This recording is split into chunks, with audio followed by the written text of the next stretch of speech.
सेना गोगुंदा से हल्दी घाटी पहुंची, जबकि सेनापति मानसिंह के नेतृत्व में मुगल सेना ने हल्दी घाटी के ठीक नीचे मैदान में अपना मोर्चा जमाया। मुगल सेना के हरावल दस्ते द्वारा घाटी में घुसपैठ करने के प्रयास की प्रतिक्रिया स्वरूप महाराणा प्रताप की सेना मुगलों पर टूट पड़ी।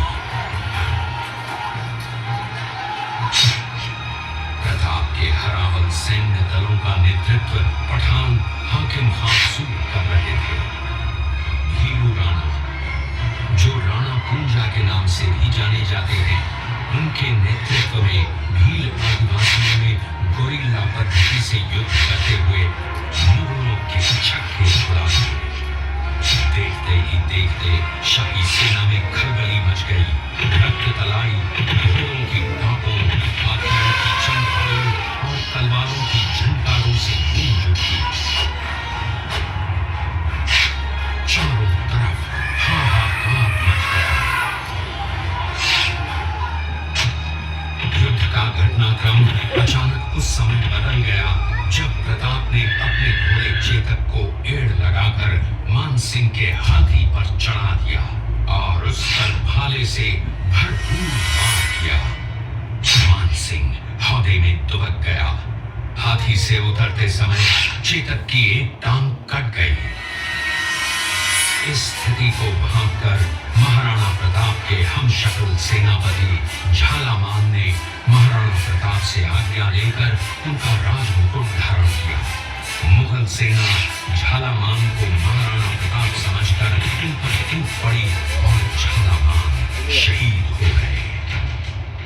उधर चेतक ने अपने स्वामी को 5 किलोमीटर तक 3 टांगों पर ही लेकर एक बरसाती नाले को पार किया। उसके पश्चात उसके प्राण पखेरु उड़ गए। इस युद्ध से महाराणा प्रताप के मन पर गहरा प्रभाव पड़ा। परिणाम स्वरूप उन्होंने मुगलों पर विजय प्राप्त करने तक राजसी ठाट बाट छोड़ने और पत्तों पर भोजन करने का प्रण लिया, जिसे उन्होंने जीवन भर निभाया। महाराणा प्रताप ने अपना सैन्य बल बढ़ाकर सर्वप्रथम अरावली पर्वत की घाटियों में बसे दिवेर पर चढ़ाई कर विजय प्राप्त की। इसके बाद कुंभलगढ़ पर भी विजय प्राप्त की। सिर्फ चित्तौड़गढ़ को छोड़कर सारे मेवाड़ को अपने अधीन कर लिया।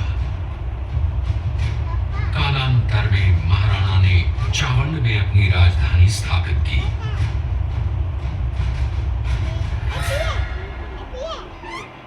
19 जनवरी 1597 को राणा प्रताप ने मात्र 57 वर्ष की आयु में इस संसार से प्रयाण किया।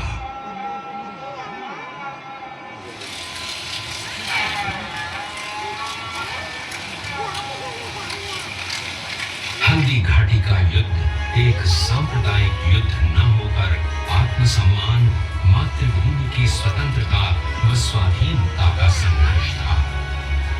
इसका प्रमाण ये है कि जहां पर अकबर की सेना के सेनापति जयपुर के राजा मानसिंह थे, वहीं पर महाराणा प्रताप की सेना के सेनापति काबुल के हाकिम खान सूर थे।